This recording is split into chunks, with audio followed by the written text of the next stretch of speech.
That number again, 1-800-STAR-WARS. Call now. Tell them Yoda sent you. This beautiful 4,000-carat diamond can be yours today for the special...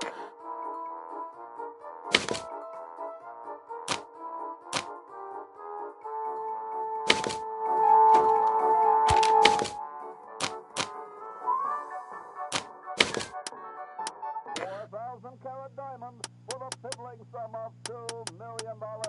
That number again, 1-800-STAR-WARS. Call now. Tell them Yoda sent you.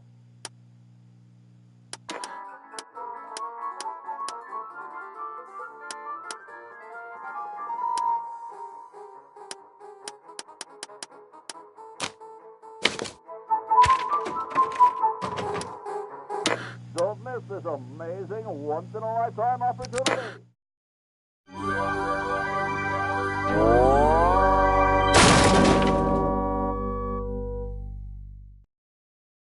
So, did we already introduce ourselves? Should we do it again for real? Who's going to start? Peter. Hi, I'm Peter Chan, and I'm the lead artist. You drew that painting right there, right? Yes, I did, yes. Okay. I'm Larry Ahern, lead animator. You killed that bird. I think that was a Leela scene. Oh, okay. She's the animal killer. I like the mustache trees in that last shot, Peter. I'm Tim Schafer, co-project leader of this lovely game. And I am Dave Grossman, other project leader and designer and writer along with Tim of this lovely game. That should have been our titles, Co and Other. Co and Other, yeah. Clint Bajakian, one of the composers. Peter McConnell, one of the composers. Nice. The game has begun, you guys. Okay, so we saw the lovely... What's the name of that classical music that plays during the opening? Rossini, William Tell Overture. It's the quiet part of the William Tell Overture. There's two classical pieces that mean morning in cartoons. Yes, there's that one, and then there's... And the other one is... That's from... Where is that from? I don't remember. It might be Peer Gynt or something like. That's a good guess. It's not another place in the Rossini, is it? No, I think it's Peer Gynt. I think. But for that opening scene with the music, we actually got the score and sequenced the ink into the MIDI sequencer. Mm-hmm. That was one of the big panning sequences, like wide pieces of art for the game. Oh, the room shot? It was a double room. Mm-hmm. And I noticed there's a poster with an L from Laverne and Shirley on that poster back there. Here's one of our giant animation scenes. How did you lip sync back then? Because we didn't have any tool. Nowadays we use a tool for lip syncing. Do you just by hand? I think we just timed it out like the old-fashioned timing sheets. Now that was for the cinematics, but for in-game, wasn't it Eric Wilmunder? I thought it just blah blah blah chatter. I think the in-game was just on-off with audio on-off. Yeah, there's no actual lip syncing for the majority of the game, so which is funny since I have gotten many compliments on the lip syncing for this game over the years. Because it loops around, and every percentage of the time it's on, right? Well, because I remember Eric. Yeah, I think Eric designed some kind of an algorithm for making the lips move to the level of volume. Yeah. Right. If there are pauses in the audio, it stops moving the lips. Yeah. That's true.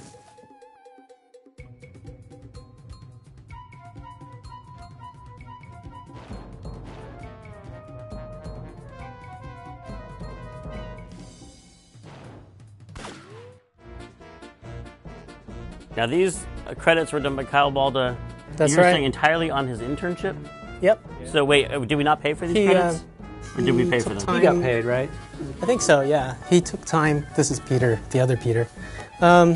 We took time out of CalArts. He came and spent some time with us, and we gave him this intro as an internship, and he did a fabulous job. Seems like a funny thing to do, like, hey, you're an intern, you've never done this before. Do you want to do the entire animated intro, the most... But I remember when he did you know, when he finished something, he shared it with us. We were all blown away by it. Yeah, it was awesome. The most iconic signature piece. Can you hurry and finish that before you go back to school? Set the entire That's right. tone for the look of our game, and It was excellent. I would later learn that was the perfect. This was the perfect piece to have Kyle work on because he was colorblind. As it turns out. I didn't know that. I saw him working on something else, and he had other people picking his colors for him. Oh, interesting. There was another 3D artist we had there in B Building that was colorblind too, and it was one of those things where people were just kind of, have you noticed everything he does? The reds don't make sense or whatever. I couldn't remember whatever. Oh, the cow. I always get really happy watching these credits. I like the stretchy cow neck. That cow should have showed up again later somewhere. Yeah. Missed opportunities. What if the cow had come on their journey with them? Everything would have been so different. Well, here's the story explanation right now for why the cow doesn't come. Because he's just tired.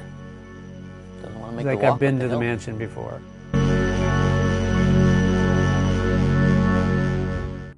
Now, this is the first fight I had with Peter McConnell. Do you remember this, Peter? Yes, I was gonna. You were gonna mention that? You were gonna remember it. Because the opening cutscene was too long, and we always had a problem with too long opening cutscenes, and so we were like, let's split it in half and put an interactive sequence. So there's an interactive sequence that's about to start, but I seem to remember it was the wrong time of day for you because it's nighttime outside. It started in the daytime with the mutation scene, then it became nighttime. Right. But then what happened? Then it turned into daytime at the end. That's what bothered you because the music couldn't make that transition in your mind. Yeah, well, I think mostly I was crabby because you know we had to the cutscenes and the interactivity required a bunch of programming in iMuse, and I'd.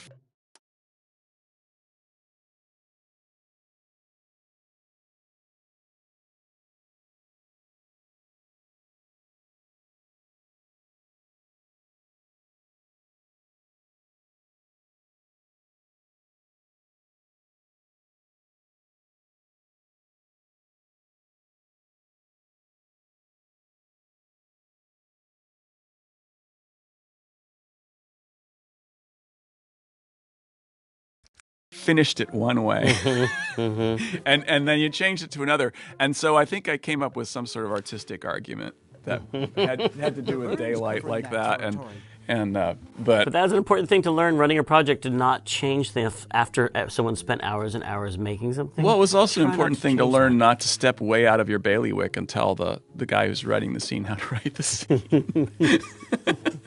Oh, there are bailiwicks all over the place in this game.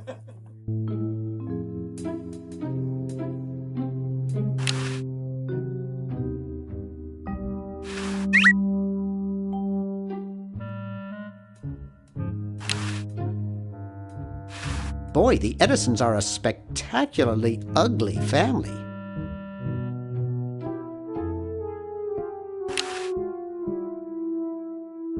I don't want to carry those people around in my wallet. Boy, the Edisons are a spectacularly ugly family.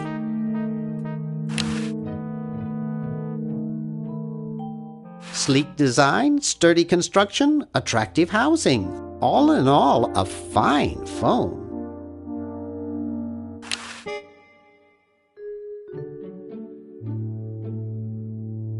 Even 911 won't handle this kind of emergency.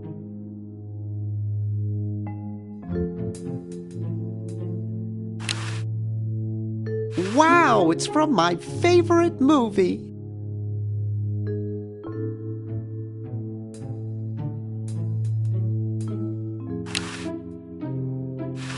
I hope no one's watching. I look so goofy on video.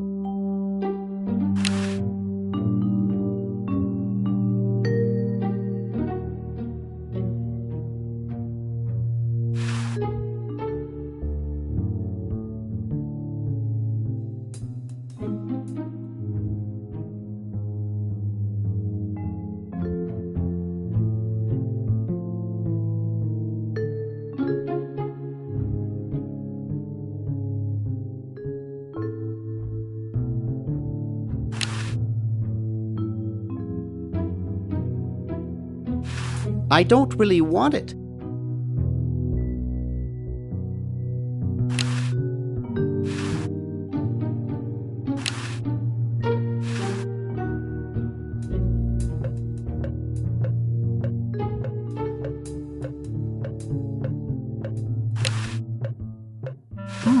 there's something funny about that clock.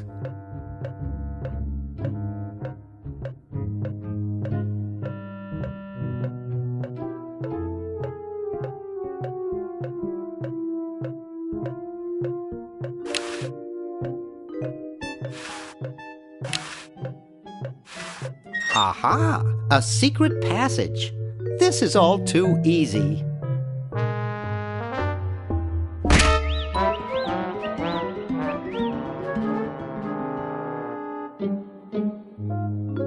Laverne, how'd you get upstairs?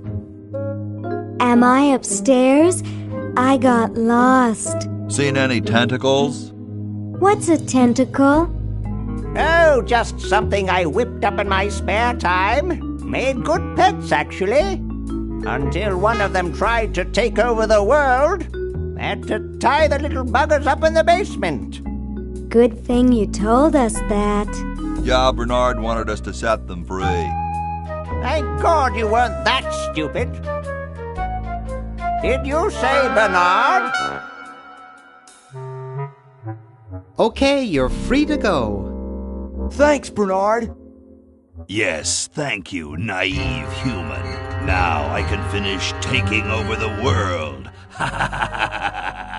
Wait! Oh, yeah. Now I remember. He's incredibly evil, isn't he? I'll try to talk him out of it.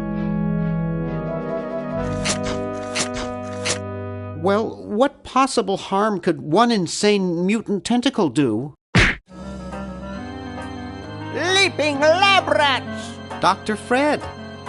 What have you done this time, you meddling milquetoast? Now Purple Tentacle is free to use his evil mutant powers to take over the world and enslave all humanity! Whoops. Our only hope now is to turn off my sludge-o-magic machine and prevent the toxic mutagen from entering the river. Isn't it a little late for that, Doctor? Of course.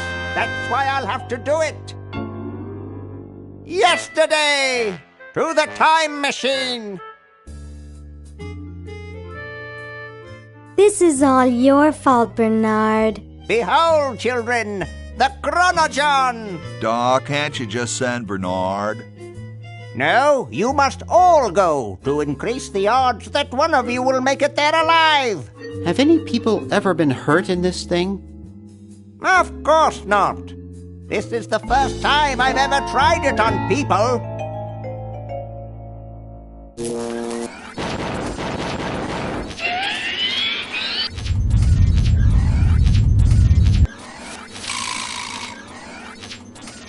Well, I'll be. And then there's the porta potties, vessels. Chronojons. Yep. Chronojons. This, by the way, is an amazing full-screen animation before it was possible to do full-screen animation. And not actually animated. That's all. The background's all color cycling. It's all color cycling.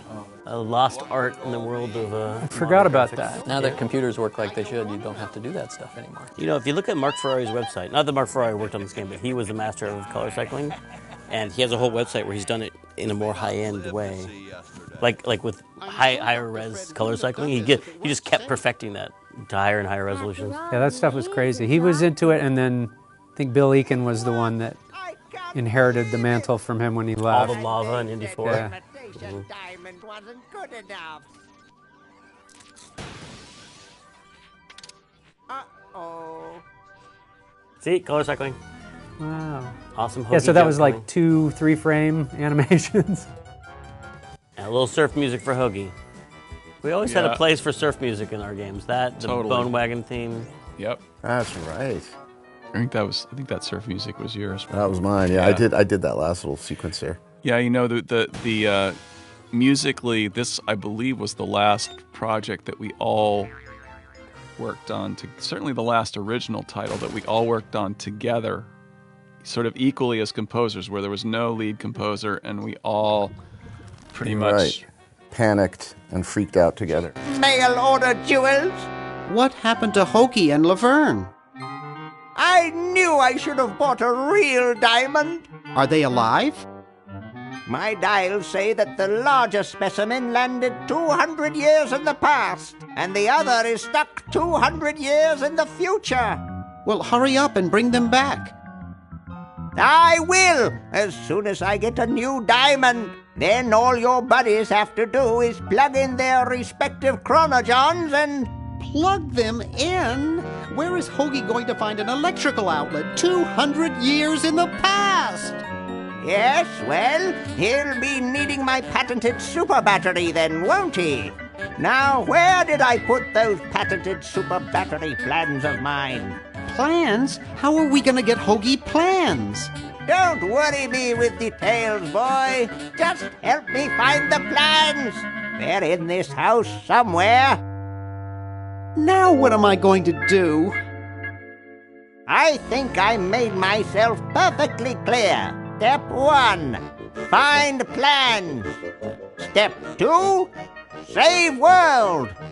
Step 3, get out of my house. Let's get cracking.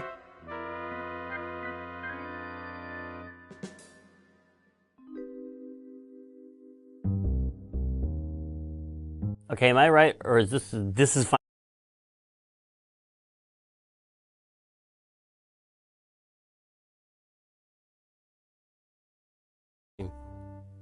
Okay, now we're playing. So the original cutscene was like 7 minutes before we added that brief, tiny introduction to. We always were wrestling with that. I felt in adventure games, like you want to tell the story and set it up for, the intro. But then you think of another, before the intro, we should do this other little intro, and then you'd end up with all these like intros to the intros to the intros, and they get super long. I feel like that's just because we were inexperienced writers. No, but some people like that. Some people like that you set the whole stage and then they're interactive, and some people are just clicking and they want to get to it. Yeah, but we never respected those people, to be honest, who just click to get through it. The reality is you guys had a story to tell, and that's the way to set it up and get people invested in it so that when they actually get into the interactive part, they feel invested. And were these cutscenes escapable back then? Did we? You could, but you'd be so confused if you just started this game. Right. And I do feel like we're asking the player to play a part in this story, and it's mean to make them wait so long before they can. True, but at least they're being entertained. But of course, it's a classic, full of mistakes, but a classic.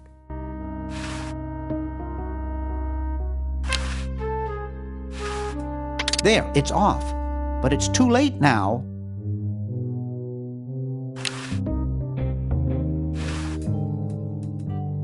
It looks like a generator driven by a treadmill.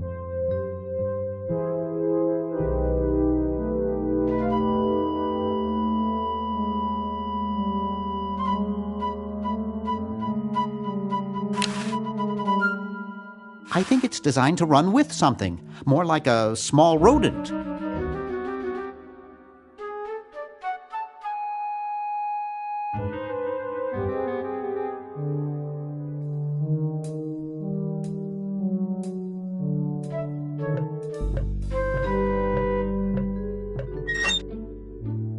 Yoo-hoo! Dr. Fred?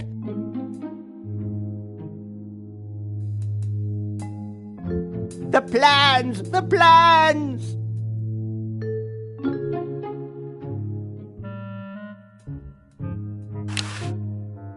It's pretty darn cold.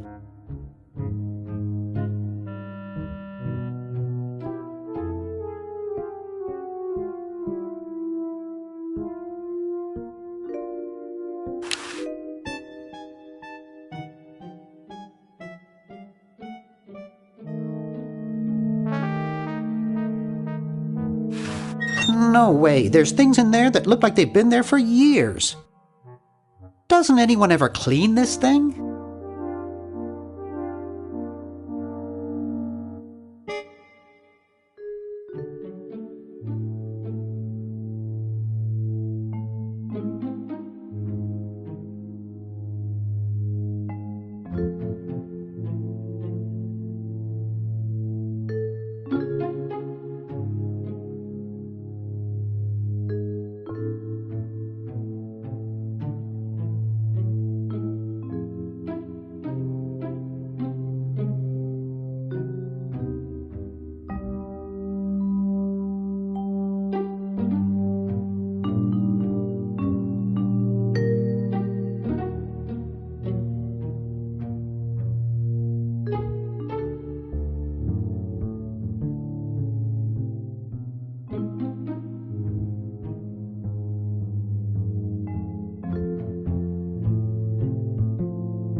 That buzzing fluorescent light makes the beef jerky look especially attractive. Except for those beef squigglies, I got everything I want out of there.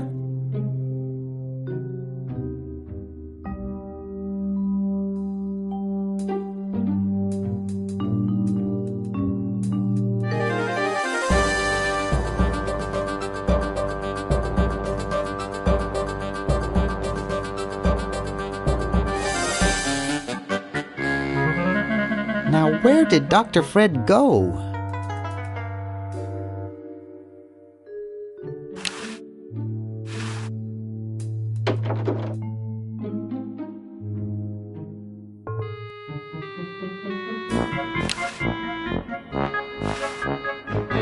Excuse me. What is it? I'm rather... Say, aren't you Bernard Bernoulli? Yes, that's right. I knew it! You broke into our mansion a few years ago to save your little friend. What did you come for this time?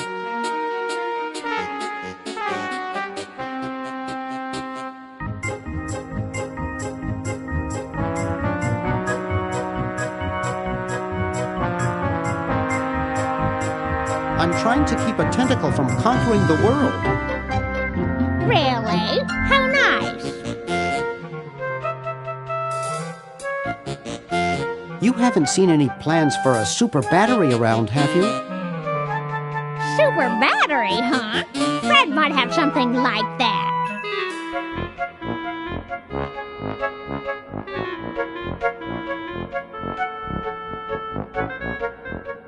Fred is the one who told me to find them. Oh. I was just admiring your statue. Thank you. It's been in the Edison family since colonial times. One of Fred's ancestors carved it.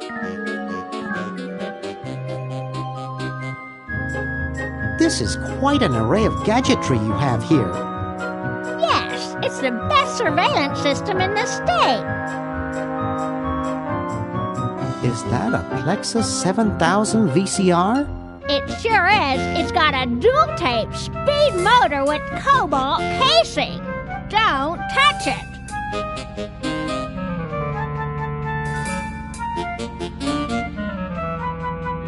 Are those xenophobe crystal matrix monitors? They sure are. They're so clear you can see the fleas on the bedroom walls. Don't touch.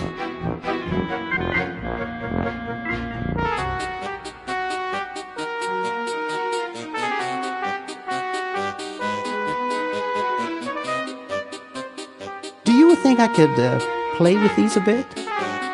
Absolutely not. How's Dr. Fred doing? Well, he's still upset about the family financial situation, seeing that it's his fault and all. But he seems a lot better now that he stopped sleepwalking.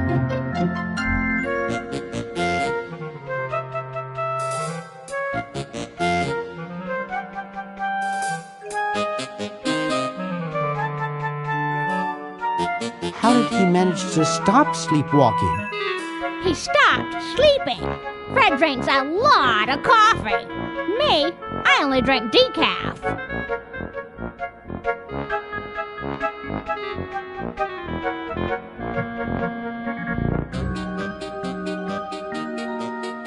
How did he wreck the family finances? Well, we should have made millions on the computer game they made about us. But the resident genius locked the contract in the safe in his office and forgot the combination.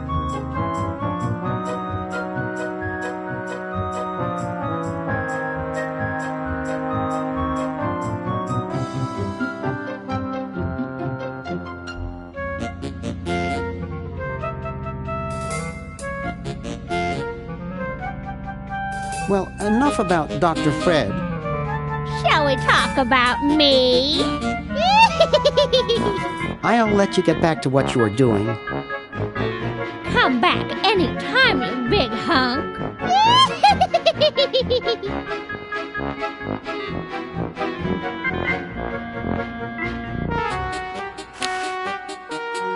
Creepy.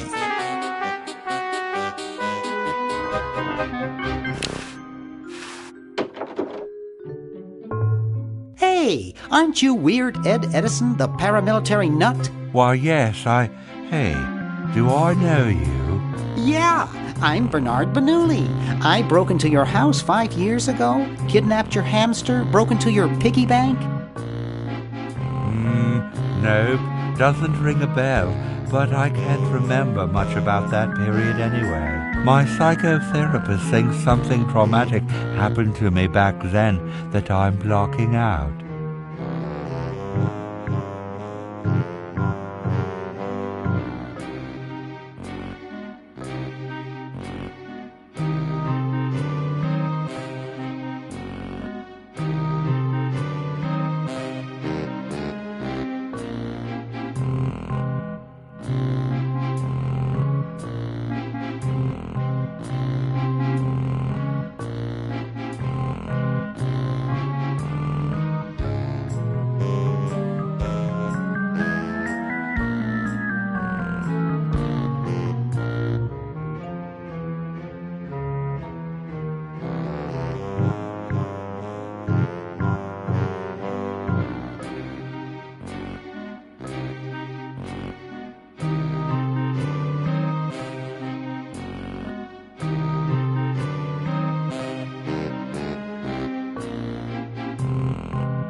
Open up, Ed. Come on, share the pain with Bernie. I'm much better now. I don't have those bad thoughts anymore. Now I collect stamps. Nice hamster. Does he do tricks? No, he just sits there. I used to have a really smart hamster, but something happened to him.